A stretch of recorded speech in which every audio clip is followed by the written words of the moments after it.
नमो सिद्धाणमिडमो आयरियाणं नमो उवज्झायाणं नमो लोये सौवसाहुणं नमः श्रीवर्धमानाय निर्धूतकलिलात्मने सालोकानां त्रिलोकानां यद्विद्यादर्पणायते। ये मांगलिक ग्रंथ श्री रत्नकरण जी शावकाचार्य है। इसके रचयिता आचार्य भगवान श्री समंतभद्र स्वामी हैं। इसमें शिक्षाव्रत अधिकार में शिक्षाव्रत चौथा अंतिम, जिसका नाम है वैयाव्रत, वो अपन ने यहाँ पर समझ रहे हैं। इसके समस्या में अपन ने समझा था कि वैयाव्रत किसे कहते हैं। बताओ भाई, वैयाव्रत किसे कहते हैं?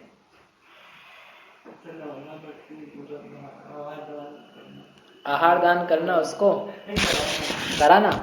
हाँ, आहार दान करना भी बोलोगे तो भी चलेगा, क्योंकि आहार करना की बात नहीं कर रहे, आहार दान कराना यानी मुनिराज को आहार दान देना, उसे मुख्य रूप से वैयाव्रत कहा। फिर दूसरा, मुनिराज आदि के ऊपर जो भी अन्य प्रकार से कुछ उपग्रह उपकार हो सकता हो, यानी उनकी सेवा हो सकती हो, उनका दुख अर्थात जो बाहरी संक्लेश परिणामों के निमित्त भूत साधन हैं वे हमसे दूर हो सकते हो, वो सारा का सारा कार्य वह भी सब किस में है? वैयाव्रत में। दो बातें। फिर तीसरे में कहा था कि जो 4 प्रकार का दान है वो सारा दान देना भी क्या है? वैयाव्रत के अंतर्गत। और उसके पहले फिर ये बात कर ली थी कि वो नवदा भक्ति के पूर्वक ही मुनिराज को आहार दान होता है, और उसमें दातार के गुण, देने लायक वस्तु और देने की विधि और पात्र कैसा है, वह सब अपन ने विचार किया था।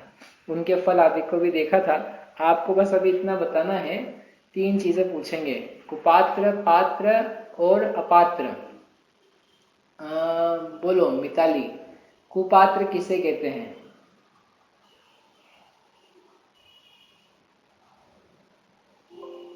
मिताली?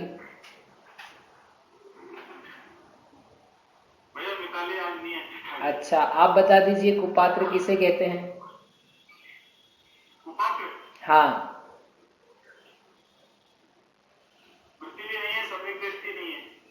व्रति है पर सम्यक दृष्टि नहीं है, यानी जैनों में जो मिथ्या दृष्टि है। हाँ, तो यानी जो व्रति है जिसने अणुव्रत धारण कर ली है परंतु सम्यक दर्शन नहीं हुआ है, उसको कुपात्र बोल सकते हैं?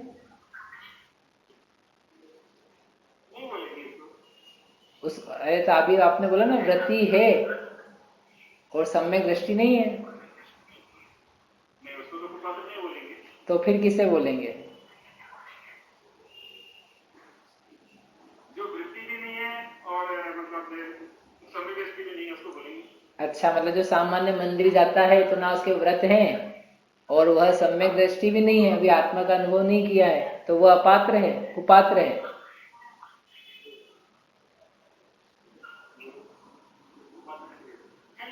हाँ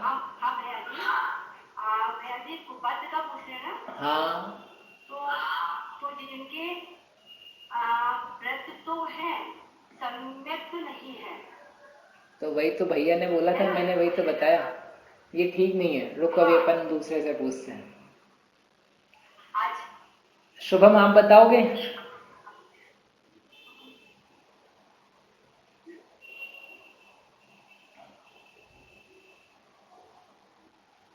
शुभम,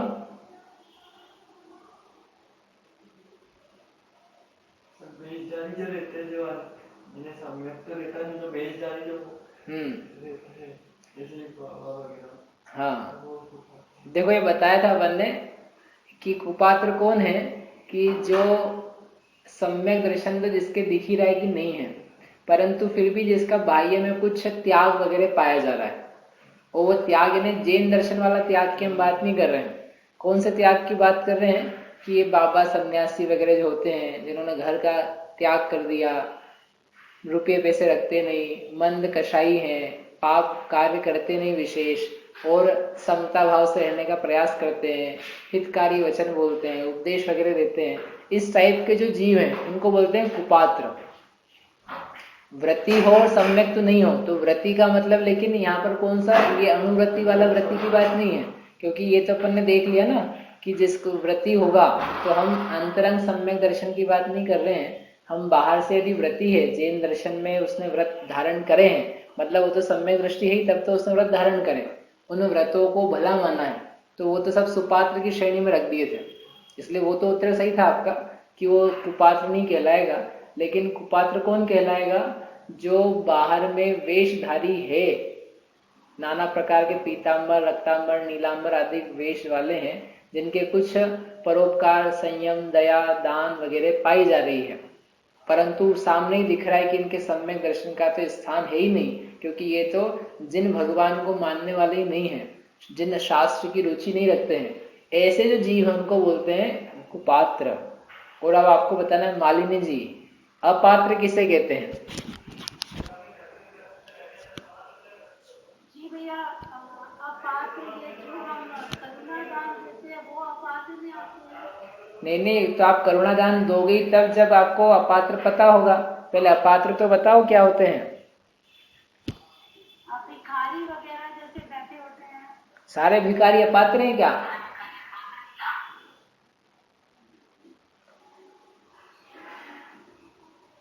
भिखारी अपात्र है, कुपात्र है, सुपात्र है, क्या है?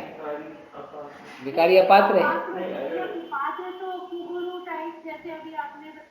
हाँ, तो अपात्र कौन है? भिखारी को अपात्र बोलेंगे क्या है? बोल सकते हैं? तो फिर अपात्र को तो दान दे सकते हैं।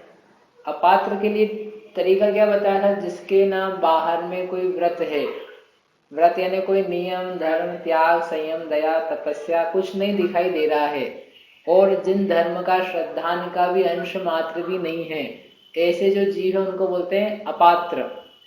उनको दान देना श्रेयस्कर नहीं है। फिर है, आपने कहा करुणा दान, तो करुणा दान भी किसको दिया जाता है? अपात्र को करुणा दान भी नहीं दिया जाता है। अपात्र तो उन्होंने लिखा ना, अपात्र को वस्तु देना बंजर भूमि में अपना जल, बीज, मेहनत करने डालने जैसा, मेहनत करने जैसा। अपात्र को कुछ नहीं दिया जाता, ना करुणा दान दिया जाता है। जो करुणा दान है वो भी किसको देना? जो दीन, दुखी, भूखा, दरिद्री, लूला, लंगड़ा, बहरा, इस तरह के लोग हैं, इनको दिया जाता है करुणा दान। शराबी है तो क्या है? अपात्र है, तो उसको अपन करुणा दान तो दे सकते ना। एक बोतल अपन शराब की उसको करुणा से दे दें, क्यों? को अपात्र है, अपात्र का आपने कहा था करुणा दान करना, ऐसा नहीं कहा हमने। अपात्र के लिए तो ग्रंथ में लिखा है, अपात्र को फल दान देने का अर्थ है दुर्गति होना। उससे सुगति तो होगी नहीं, दुर्गति और उल्टी हो जाएगी, अपनी चीज और वेस्ट हो जाएगी। इसलिए क्या समझना, अपात्र तो इस टाइप के। तो करुणा दान किसके लिए बोला?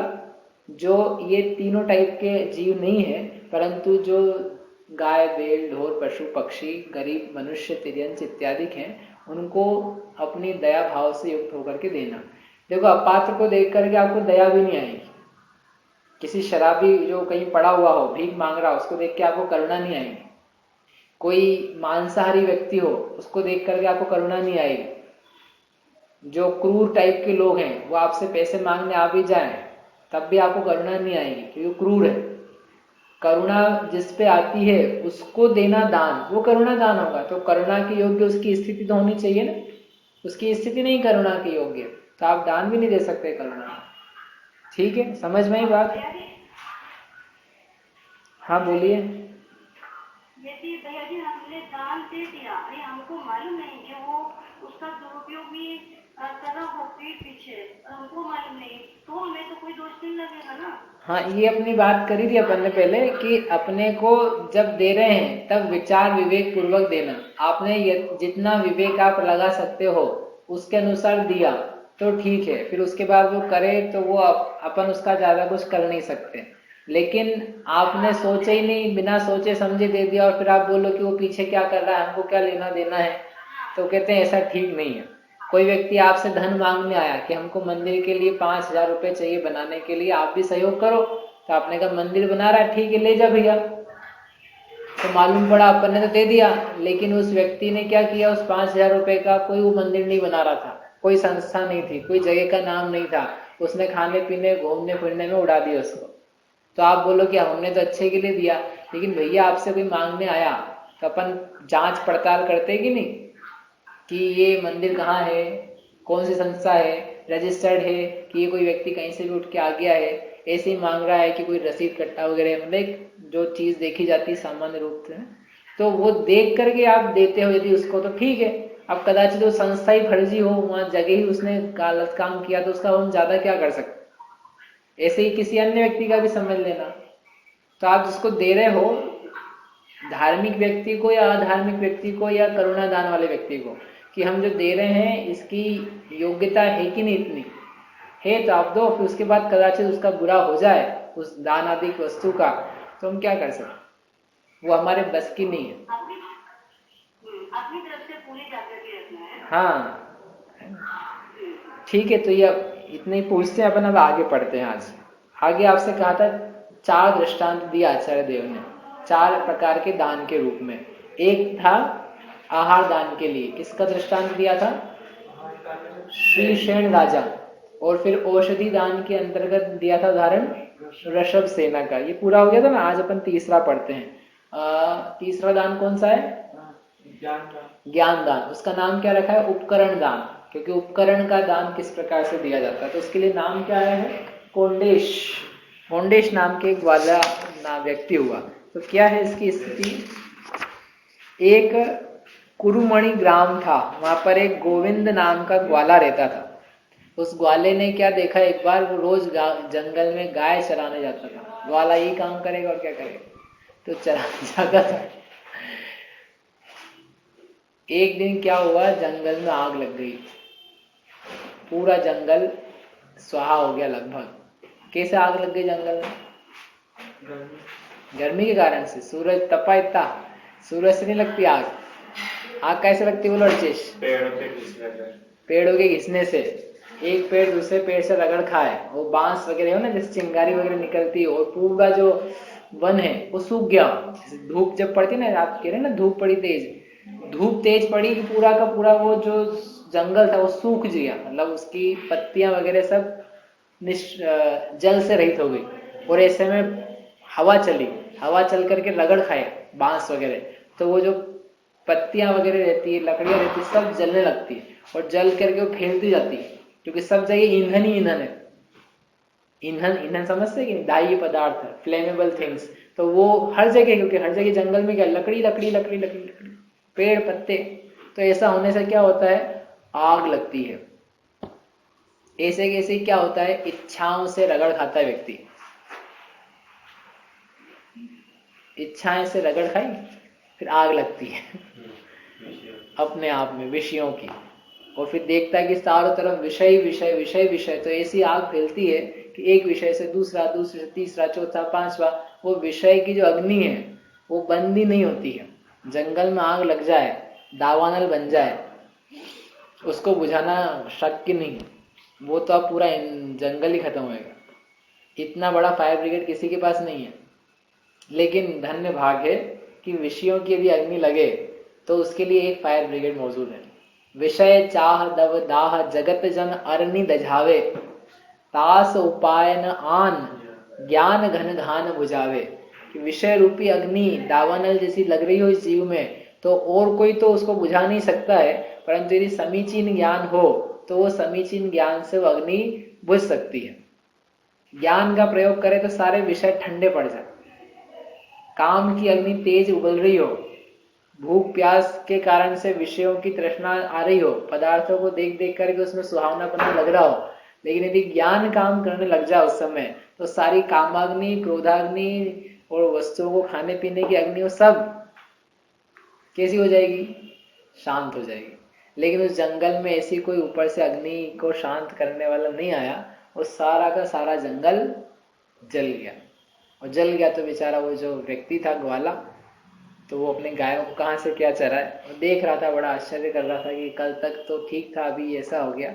लेकिन उसने एक आश्चर्य देखा, ये देखा कि एक वृक्ष है, उस वृक्ष का कुछ भी नहीं बिगड़ा, वो वृक्ष अभी भी मौजूद था बीचों बीच जंगल में, साइड में भी नहीं, बीचों बीच जंगल में एक वृक्ष, सब कुछ जल गया, स्वाहा हो गया, परंतु एक वृक्ष अभी भी हरा भरा ठीक ठाक था।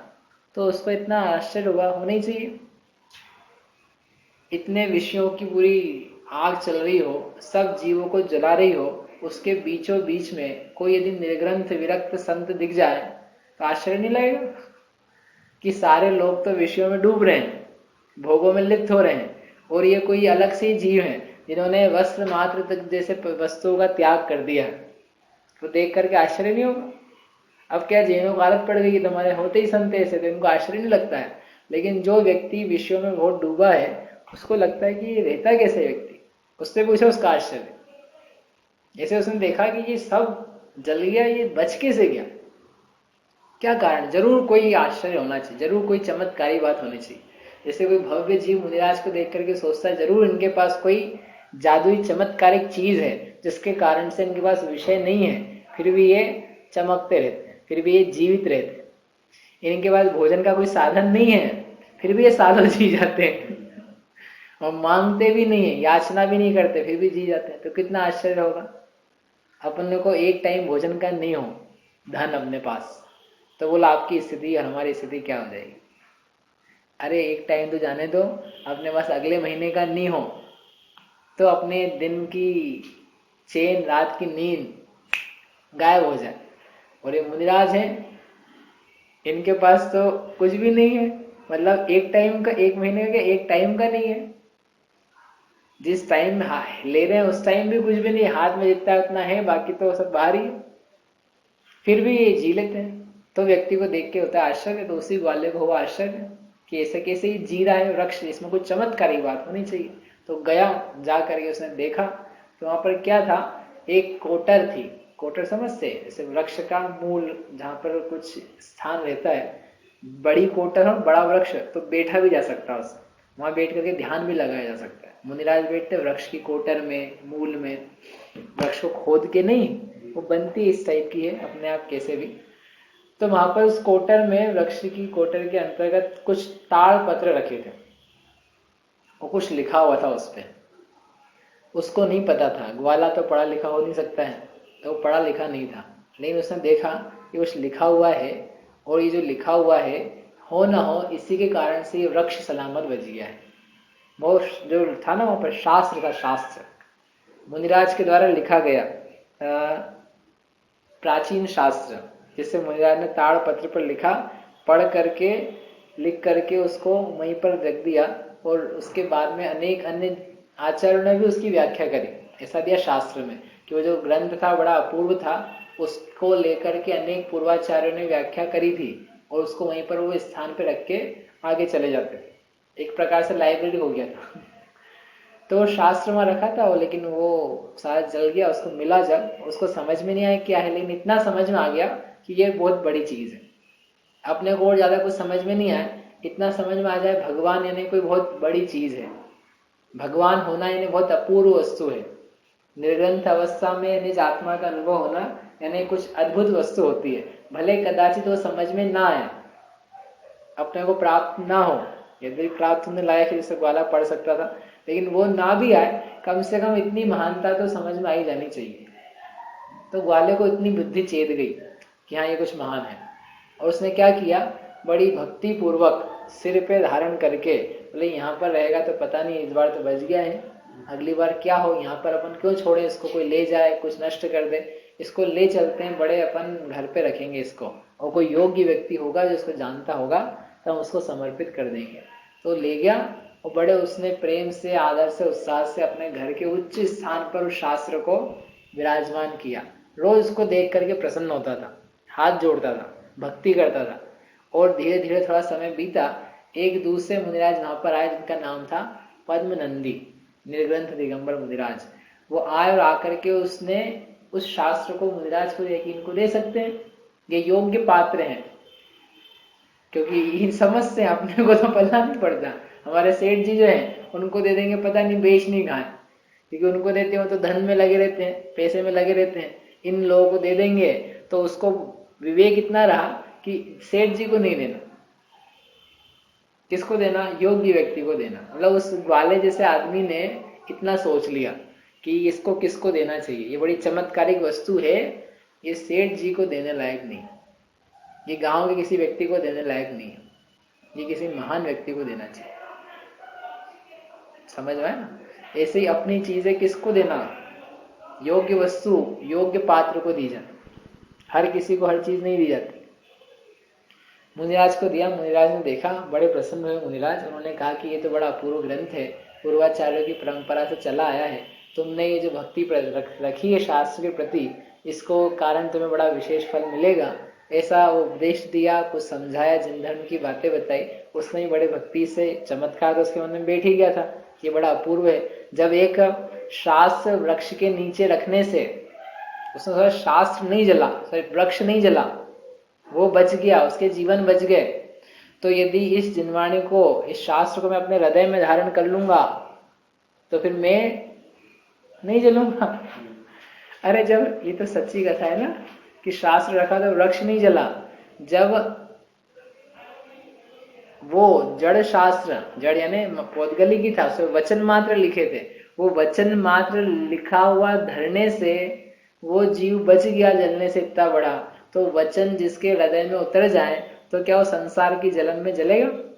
जिसको जिनवाणी के शीतल वचन अंतरंग में धरे हुए हों, उसका जलना नहीं हो सकता। भवाताप विनाशनाय, भवाताप उसका विनश गया, तभी तो बोल रहा है वो, भवताप महाराज आपके प्रभाव से, प्रसाद से विनश गया। जिनवाणी है जिससे विनश सकता है, दूसरा कोई उपाय नहीं है। जिनवाणी है ना, जिनवाणी को सुन करके अपनी आत्मा को जाने, शुद्ध स्वरूप को पहचाने, उसमें लीन होवे तो उसको प्राप्त हो। तो उसके चित्त में बैठ गया। वो ग्रंथ कोटर में रखा था, हो तो पुराना एक के बाद एक आचार्य ने उसको बोले जो भी करा और लिख के और वहाँ रख दिया। तो ये तो आविनय हो गया ना, आविनय मतलब कि जैसे उनको ऐसा नहीं लगा कि कोई इसको पढ़े, कोई समझे, कोई कुछ करे, वो रख के और चले गए, आगे विहार हो गया। तो जैसे श्रावक तो रहते ही होंगे ना, श्रावक रहते हैं, कभी ना भी रहते हैं, हमेशा ऐसे सामान्यतया श्रावक रहते हैं और श्रावकों को शास्त्र संभला दिए जाते हैं। हाँ। लेकिन कदाचित किसी अपवाद रूप परिस्थिति में ना हुआ हो, उस रूप में ये बात कही गई। कितना अपूर्व ग्रंथ था, जैसे वो तो किस्मत से वाले को मिल गया, कि तो वो तो यदि कुछ होता तो कुछ भी हो सकता था ना ग्रंथ का। तो वो तो वैसे भी हो सकता है ना भाई, कहीं अपन ने रख भी दिया है तो वो सुरक्षित ही रहेगा, ऐसा तो कुछ नहीं है। आप अपने घर में रख लोगे शास्त्र को, सुरक्षित रहेगा ऐसी तो कोई गारंटी नहीं है। तो जो वस्तु व्यवस्था को देख, तो वो रखा ना उन्होंने, वो तो जहाँ बैठते हैं स्वयं ही कोटर में, ऐसे सुरक्षित स्थान पे रखा है उसको, मूल में, ऐसा नहीं कहीं हवा में उड़ने के लिए डाल दिया हो कोई भी लेके चला जाए, ऐसा अभिनय रूप स्थान पे भी नहीं रखा हुआ है। तो योग्य स्थान पर जहाँ पर रखा जा सकता था, इसलिए कहा ना लाइब्रेरी जैसी हो गई मान लो, अच्छा स्थान था जो। ठीक, तो क्या किया उसने, जिन धर्म को स्वीकार किया, अच्छी भक्ति रखी, और फिर थोड़ा उसका जीवन चलता गया। थोड़ा अंत समय आने लगा तो उसने निदान कर लिया लेकिन कि ये सेठ जी जो है, इनके घर में खूब वैभव है, इनका पुत्र कोई बने तो उसको कितना भाग्य होगा उसका, वो बनेगा भाग्यशाली, काश मेरा जन्म इनके घर में हो, ऐसा उसने निदान किया। और निदान करके वो मरण को प्राप्त हो गया। निदान करना यानी भोग आदि की वांछा रखना, तो वो भोग आदि की इच्छा रख करके मैं यहाँ पैदा हूँ ऐसा भाव रख के उसका मरण हो गया। और उसका पुण्य इतना ज्यादा था कि वो थोड़े से जो उसने मांगी चीज उसमें फलीभूत हो गया। लोग समझते कि निदान करते हैं तो चीजें मिल जाती है, निदान करने पर चीजें मिलती है ऐसा कोई जरूरी नहीं है। आपके पास ज्यादा हो पुण्य और आप मांगो कम तो मिल सकता है, तो मिलेगा ऐसा कोई गारंटी नहीं, मिल सकता है, संभावना है। और आपके पास हो पुण्य कम और आप मांगो ज्यादा, तो जो मिल रहा था ना अब वो भी नहीं मिलेगा। इसलिए ये मत सोचना मांगने से मिल जाता है। मांगा ना, जब मांगना चालू करता है व्यक्ति तो उसका पुण्यहीन होना चालू हो जाता है। जब जब मांगा जाएगा तब तक आप समझ लेना कि घट ही रहा है, पुण्य घट रहा है। घर में खाना आप मांग मांग करके बुलाओगे, ला मुझे पानी ला दे, नमक ला दे, नींबू ला दे, भोजन ला दे, रोटी ला दे, समझ लेना आपको ठीक से नहीं मिलेगा। और आप शांति से बिना मांगे भोजन करो तो आपको 4 जने पूछने आ जाएंगे, आपका ध्यान रखा जाएगा। और जो बोल बोल के खाता है ना, उसका ध्यान वो खुद ही रख लेता है। वो लोग भी बोलते हैं भैया आप बता देना आपको क्या चाहिए, बोल देते कि नहीं। तो आपने जहां मांगना चालू किया ना, समझ लेना हीन स्थिति होने वाली। और जहां मांगना बंद कर दिया तो यानी वो पुण्य बना होगा। तो निदान करने से क्या बताना था कि निदान करने से नहीं मिल जाता, क्योंकि पिछली कथा में भी निदान था, इस कथा में भी निदान है। तो वो कह रहे हैं कि निदान उसने कर लिया, करके वो बन भी गया, लेकिन कोई ये नहीं समझ ले कि जो मांगते हैं वो मिल ही जाता है। आपका अकाउंट में पैसा ज्यादा रखा हो तो कदाचित मिल सकता है, कम हो गई नहीं तो नहीं मिलेगा। और वो भी यदि साइन नहीं मैच हुई और कम भी मांग रहे हो तब भी नहीं मिलेगा। यानी आपकी कैटेगरी का लेवल का होना चाहिए, ठीक। तो वो मर करके सेठ के घर में वास्तव में पैदा भी हो गया, और पैदा होकर के लेकिन उसका बड़ा शुभ जन्म हुआ, और उसका बुद्धि बचपन से ही कुशाग्र थी, और वही धीरे धीरे आगे बालक अवस्था में से ही बड़ा होता हुआ क्या बना, जिन दीक्षा उसने धारण कर ली। बड़ी अल्प वय में जिन दीक्षा धारण करके बड़ा शुद्ध का पारगामी हुआ। और किसी ने बाद में पूछा कि कैसे हुआ ये सब, तो ये इसमें शास्त्र दान दिया था, तो शास्त्र दान के उपकरण दान के फलस्वरूप इसका जो ज्ञान है बड़ा विकसित हुआ। और कहते हैं वही जीव कुंद कुंद आचार्य का जीव था। यहाँ ऐसा दिया नहीं इस कथा में, यद्यपि प्रभाचंद आचार्य की टीका में, परंतु जो लोक में कथा प्रसिद्ध है कि ये वही जीव था जिसने, जो कुंद कुंद आचार्य जो थे, वो पूर्व भाव में इस प्रकार की कोटर में से शास्त्र निकाल करके मुनिराज को दिया था, उनसे ग्रहण किया था, और कालांतर में वे ही अगले भाव में कुंद कुंद मुनि बने। और बन करके उन्होंने कितना कमाल किया, स्वयं तो उद्धार अपना किया ही, उनके निमित्त से अनेकों जीवों का उद्धार हुआ। तो सेठ के पुत्र बने तो वो कुंद होना चाहिए। हाँ, तो ये सूत्र में लिखा ना कौंडेश, कोंडेश तो लिखा है, लेकिन वो कोंडेश यही व्यक्ति कुंद कुंद बने थे, ऐसा इस गाथा में, ऐसी इस कथा में या इस टीका में नहीं दिया है, परंतु लोक प्रसिद्ध वह कथा है, ऐसा जान। इस प्रकार से क्या समझ में आया इससे कि ज्ञान दान का, ये तो ज्ञान दान भी नहीं दिया था, ये तो उपकरण दान था अकेला।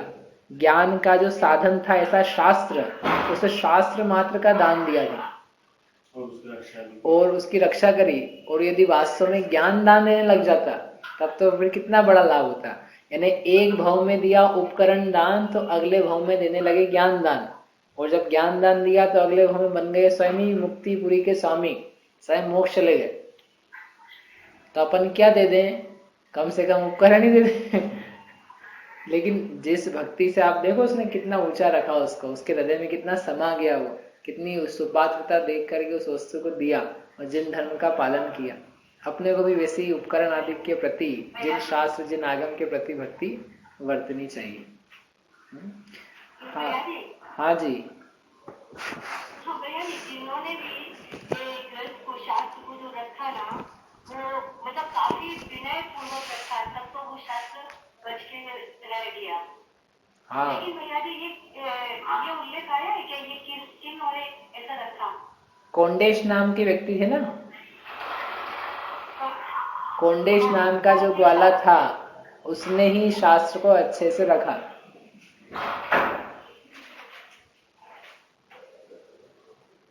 इससे क्या समझ लेना, अपने को ज्ञान दान में प्रवर्तना चाहिए। जैसे आहार और औषधि में चलना चाहिए, वैसे ज्ञान दान में ही प्रवर्तन करना चाहिए। और ज्ञान दान करने के लिए अपने को क्या चाहिए, खुद ज्ञान होना चाहिए। इसलिए पहले ज्ञान प्राप्त करो, और ज्ञान प्राप्त करके ज्ञानी बनो। इसलिए नहीं कि हम ज्ञान दान दे सके, लोगों को समझा सके, पहले स्वयं ज्ञानी बनो। ज्ञानी बनने सम्यक ज्ञानी, आत्मा को जानो, अनुभव करो, स्वसंवेदन कैसे होता है उसकी रुचि बनाओ।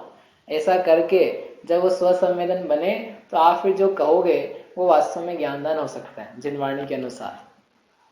अन्यथा कुछ भी अपने मन से कहने लगो तुम और सोचो हम तो ज्ञानदान बांट रहे हैं, तो बहुत सारे लोग में प्रोफेसर घूम रहे हैं, वो सब ज्ञानदान ही होकर के अगले भाव में कहाँ जाएंगे, मोक्ष हो जाएंगे क्या? वो ज्ञानदान नहीं है, वो तो ऐसा विद्या का दान है जिसमें अर्थ की ही तृष्णा पैदा हो रही है। ज्ञान वह होता है जो संतोष को पैदा करे, जिससे संतोष आए और जिससे तृष्णा बढ़े, वो ज्ञान नहीं है, वो तो कुज्ञान है। मिथ्या ज्ञान है। यह है सम्यक ज्ञान, जिससे तृष्णा समाप्त होती है, विषयों की अभिलाषा मिट जाए। ऐसी चीज को जान के हमें सम्यक ज्ञान होवे, जिससे ये जो आपने बताया इसको दान बोलते हैं, ज्ञान दान, तो इसको मतलब निश्चय से बोलेंगे ना? ये तो ये व्यवहार से ही बोल रहे तो हैं। अगर निश्चय से किसी- ज्ञान दान तो क्या, स्व का स्वयं में ही है। अपनी आत्मा को जानना, यही अपन ने अपने आप को दिया। तो अगर जैसे कोई जरूरतमंद है और उसको अपन ने किताबें दे दी या लौकिक की कॉपी दे दी, पेन पेंसिल, तो उसको ज्ञान दान नहीं बोलेंगे, उपकरण दान। लौकिक वस्तुएं आप दो किसी को, तो वो कौन सा दान कहलाएगा? वो करुणा दान कहलाएगा। कॉपी, पेन, पेंसिल, लौकिक शिक्षा के साधन, ट्यूशन की फीस वगैरह दी, साधर्मी को दी, तो ये तो सब क्या है, करुणा के अंतर्गत है। ये धार्मिक दान नहीं है। हाँ, कोई सम्यक दृष्टि साधर्मी को ऐसा दिया कि इससे इसकी जीविका चलने लगेगी, जिससे फिर ये धर्म में स्थिर हो जाएगा। क्योंकि जब तक जीविका स्थिर नहीं होती, लिविंग उसकी चलेगी नहीं बराबर, तब तक वो कार्य कैसे करेगा, धर्म में कैसे आएगा? चित्त स्थिर होना चाहिए, मन शांत होना चाहिए, इतना होना चाहिए व्यक्ति के पास कि भोजन पानी की व्यवस्था और रहने के लिए स्थान। हाँ, इससे ज्यादा चाहता है तो उसकी तृष्णा से दुखी है, लेकिन इतना सामान्य भी नहीं होगा तो फिर उसको धर्म नहीं सुहा सकता एक सामान्य रीति से। तब भी सुहाने वाले जीव हैं जगत में, जिनको धर्म तब भी अच्छा लगता है, वो प्रवर्तन करते हैं। परंतु एक सामान्य रीति में देखें तो इतना एक व्यक्ति के पास साधन होना चाहिए, यदि वैसा नहीं है तो अपन उसके लिए प्रयास करते हैं, तो वो फिर दान के अंतर्गत जीविका बन गई। फिर ये धर्म में अच्छी तरीके से चल सकता है, धर्म पालन कर सकता है, अपनी आत्मा का उद्धार कर सकता है, इसका अनुग्रह होगा इससे। और तो फिर जो मुनिराज को शास्त्र वगैरह भेंट करते हैं, तो वो उसको क्या बोलेंगे? मुनिराज को शास्त्र देते हैं, वो उपकरण दान।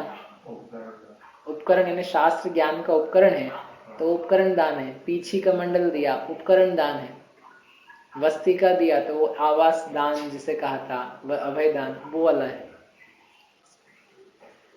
जावाणी के ज्ञान ते सूझे लोकालोक, सो वाणी मस्तक नवो सदा प्रीत हो ढोक।